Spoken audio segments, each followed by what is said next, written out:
but I try to put something together on probably the most important thing of all, sleep. And, I'll start reading it right now. Sleep isn't just downtime. It's literally rebuilding you from the cellular level every single night, or at least it should. I don't know, guys. I've seen people say they only need 3 hours, 4 hours of sleep. That sounds insane to me. Like that's crazy. And, the honest truth is that most guys are getting complete trash sleep, the kind that's secretly wrecking their test, destroying mental clarity and packing fat around their waist faster than an all-you-can-eat buffet, and they don't have a clue. While you're busy researching protein powders, creatine timing, and the perfect workout split, you're completely ignoring the most powerful testosterone booster you already have: proper sleep. It's like obsessing over premium fuel while your engine is leaking oil everywhere. And the testosterone sleep connection they don't want you to know. And basically almost everybody in the industry selling you pills, selling you a test booster of any kind, selling you whatever it is. They're selling you products, or they're selling you exercise routines or stupid formulations to get your test up. But the most important one is sleep. Like, you could be doing almost everything right, but if you're low on sleep, guys, it's going to make life much fucking harder, especially on your body and not just your mind. And we got to get one thing clear: cutting corners on sleep is like voluntarily draining your masculine energy one night at a time. Studies show that sleeping just 5 hours instead of 8 can crash your test by 10 to 15% in just a few days. Keep that up, your hormonal profile starts looking like someone that's 10 to 15 years older than your actual age. You're essentially aging your endocrine system while watching YouTube videos at 1 a.m. That's fucking insane. And when researchers restrict young, healthy guys to just 5 hours of sleep for 1 week, their tests dropped to the range of someone a decade older. Just 1 week. Imagine what years of poor sleep has done to your system. And the worst part, bad sleep simultaneously spikes cortisol, your stress hormone that directly fights against testosterone. It's a 1-2 punch of hormonal destruction happening right under your fancy bed sheets. So what are some ways that you could get better sleep? One of them is cold rooms, hot performance. The bedroom climate connection is what they call it. Your bedroom temperature isn't just about comfort. It's a critical trigger for hormone production that almost everyone gets wrong. Your core temperature has to drop by 1 to 2 degrees to kickstart and maintain deep sleep, but your thermostat is set for daytime comfort. Your fancy mattress will trap heat, and you're wrapped up in heavy fucking blankets like you're camping in Alaska. The sweet spot for sleep is 65 to 68 degrees, not 72, not 70, and definitely not 75. Your bedroom should feel noticeably cool when you enter it at night. That's exactly the point. Sleeping in a hot room doesn't just make you sweaty. It stops your brain from entering deep restorative sleep phases where testosterone production and muscle repair happen, right? So you're essentially sabotaging your gains while unconscious. And then so here's some strategies that I laid out for people that could help deliver some real results. Cooling mattress systems like the Chili Pad. They're expensive as fuck, dude, but game-changing for people that especially live in hot climates, or running your AC constantly is expensive. Ceiling fan on medium. That's simple but effective. I used to sleep with mine on max all the time. Switch synthetic sheets for 100% cotton or linen. They actually breathe. It's a very porous material, so you won't be trapping heat and sweating in it. Ditch the pajamas, right? Get in your underwear. Get naked if you can. Okay, your body needs to release that heat, not have it trapped under multiple garments. And crack a window if possible. Fresh air circulation matters. This applies to the guys that are in more cooler environments, and obviously if the air is clean where you're living, because if it's shit, don't. Okay, and don't underestimate this factor. Room temperature is the most important environmental variability for sleep. It can be the difference between spending 20% of your night in deep or barely hitting 5% of that sleep cycle. And then this is the one that everybody's always asking me. Screen light. Why do you wear glasses? Why are you always wearing glasses inside? And this is the invisible testosterone killer, okay? The phone, when you check before sleep, the TV you watch, Netflix is on, the bright bathroom lights, they all sabotage your test production with every flash of light. Because artificial light after sunset confuses your ancient biological programming. Your brain thinks it's midday when it's actually 10 p.m. So it blocks melatonin. This is the hormone that triggers and protects your testosterone-producing cells. Okay, the effect is massive. Research shows that evening light exposure can block melatonin by 50 to 80%. That's fucking nuts to think about. Okay, that's why some people are super weird into this stuff and have only red lights, dim red lights only in their house after 6 p.m. Okay, so you're lucky if you get Well, actually, your ancestors experienced 12 hours of darkness every night. We're lucky if we get 30 minutes of partial darkness before another screen lights up in your face. That's how insane it is. And the strategies that people use to help with this would be red blocking glasses after sunset, not the cheap yellow ones. They're like these much more crimson tinted. Okay, install screen dimming software on all devices. Stop running your shit on max screen brightness before bed if you have to absolutely use it. And then have it adjust the color to a warmer temperature. Some of the newer phones do this automatically. You could actually set that in your settings. And switch bathroom and bedroom bulbs to red or amber options if you can. Of course, no screens. We all heard this 1 hour or 90 minutes before bed. That's just non-negotiable. You're just beaming light into your eyeballs. And then install blackout curtains. If you live in a very bright place or your window faces the sun in the morning, or you have somebody like a street light or the neighbor's light that's shining brightly on while you're trying to sleep, the light pollution will ruin your sleep also. Okay, most guys live in a state of constant biological confusion. Their body never knows what time it is, time it actually is. The result, chronically suppressed testosterone, elevated stress hormones, and a metabolism that stores fat instead of building muscle. Now we have to get into the whole mouth breathing stuff, okay? Because that's a big problem. How many people go to bed and they're snoring like crazy? So nose breathing. I have this one titled as like the hidden key to nighttime hormone production. If you sleep with your mouth hanging open, you're setting yourself up for a hormonal disaster. Mouth breathing during sleep raises stress hormones, reduces oxygen efficiency, and creates fragmented sleep patterns. Breathing through your nose filters air, creates nitric oxide. That's super important. It improves oxygen uptake and cardiovascular health and activates your rest and digest nervous system, the mode your body requires for test and growth hormone production during sleep. The contrast between mouth and nose breathing during sleep is striking. It can affect oxygen levels by 20%. That's the difference between your cells getting abundant oxygen for repair or struggling to function properly. It's wild. Here's some also strategies. I got 5 bullet points for you guys. Sleep tape, dude. It's the simplest thing you could possibly do. Literally tape your fucking mouth closed. That's the simplest one that everybody could do. Then you have the nasal strips. I personally use the nasal strips all the time for better airflow if you have congestion or a deviated septum. I use those. Yep, I use those Breathe Right strips, the heavy duty ones with the good glue. I could breathe like a fucking Airbus going in the air, dude. The turbines are good to go. Okay, saline spray before bed to clear passages if you have congestion, maybe like allergies or something like that. And one of the fourth points was deal with the underlying allergies if you can. This might require medical help. You might need to take some antihistamines or stuff like that, but see if Benadryl and all that stuff could help you.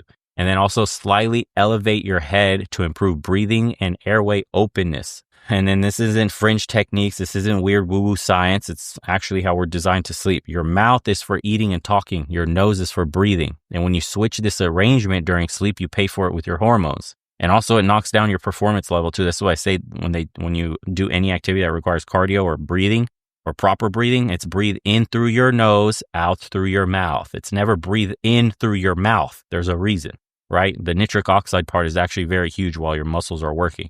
But also this has other primary effects during sleep. Okay. Body position. This is another big one that people mess up often. It's hard to break out of horrible body positioning that you've gotten used to sleeping your whole life. Your favorite positions could kill testosterone production if you get poor sleep as a result. Sleeping on your back optimizes airways and spinal alignment. That improves oxygen flow and recovery. Stomach sleeping, boys, it's the worst. Do not do it. It twists your spine and literally can compress your testicles between your body weight and the mattress. Hardly ideal for hormone production. And side sleeping is kind of in the middle. It depends how many pillows you want to use to stay aligned properly. Better than stomach sleeping for breathing, but can still create shoulder and hip issues that increase the nighttime stress from discomfort. And strategies that deliver results for this would be learn to sleep on your back with strategic pillow placement, get the nasal strips, get the mouth tape that could help you dramatically when you sleep on your back. This is one of the main issues people have. Sleeping on their back wakes them up because they like choke on themselves. They don't have enough air going down because their nose might be stuffed. Okay, if you could get the nose strips, that'll help you sleep easier on your back. If side sleeping is necessary, put a pillow between your knees. Help keep your alignment straight. And try to buy a mattress that properly supports your spine. The cheap discount mattress isn't doing you any favors, guys. Mattress quality matters as much as shoe quality. All right, there's two things in life. I always said that you want to go balls to the wall. And that's a good pair of quality shoes and a good fucking mattress. They make the biggest difference. You're standing on your feet all day, and then you need your good rest at night. And you cannot replace that shit. Use a sleep tracker that monitors position changes if you need to, if you're having trouble. And your sleeping posture, of course, that affects everything from oxygen intake to physical recovery to hormone production. Because it's all about the quality of sleep that you're getting. It's not just to be comfortable as you may be on your back. On your stomach. Some guys like to sleep with their hands under their head, across, sideways. That's not ideal. And then we have the drinking, right? These are nighttime habits that destroy your hormones. So we all know what testosterone does when you introduce a ton of alcohol into the system. Demolishes absolutely all hormone production, okay? Alcohol before bed increases deep sleep in the first few hours. But if you're relying it on to knock you out, it destroys it in the second half, precisely when most of your test production actually happens. It also fragments your sleep.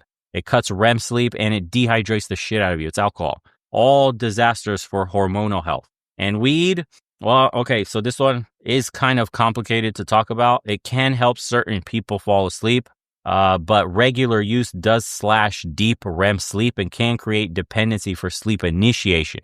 For occasional users, indica strains with more CBD than THC cause less disruption.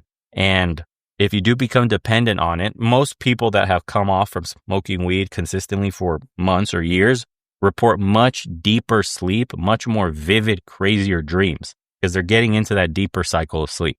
I personally have experience with that. I used to be a heavy smoker of weed back in my Coomer days.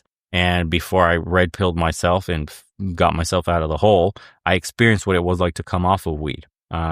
Things that you would want to do in this sense is no alcohol within 3 hours of bedtime. Strict rule. Honestly, you shouldn't be fucking drinking at all. Alcohol doesn't do shit for you. It's a fucking cuck drug. Okay. Only cucks drink alcohol. What's the point of that shit? If you have to drink, stop at 1 and then hydrate with a ton of water after so it doesn't dehydrate the shit out of you. Okay, I know some of you can't quit or you're addicted to that shit. For cannabis users, consider CBD dominant products instead of the high THC ones. And better alternatives would be like some magnesium, cherry juice, or herbal tea. I prefer like some really potent magnesium pills. Just take those. They help you relax and put you in that mood really well. Herbal teas, I like my green tea. I keep it very simple. And then figure out why you need substances to sleep in the first place. So melatonin pills, if some of you are taking them and shit, why? So figure out what some of these issues are that's forcing you to become dependent on a chemical. And one of my last sections here before it ends out is sleep length and finding the testosterone sweet spot. So there's a lot of this grind set culture going on. They're telling you like, who the fuck needs sleep? I'll sleep or I'm dead. Like these people need to chill out with that stuff, okay? The ideal sleep duration for testosterone is not universal. Some people get by with less, I understand. But it's definitely not the 5-6 hours that most of these guys are talking about. The research indicates that test increases with sleep duration up to 8 hours, after which returns diminish. But below 7, the drop-off is steep and unforgiving. Okay, your personal sweet spot likely falls between 7 to 9, but you'll need to find it through experimentation and tracking.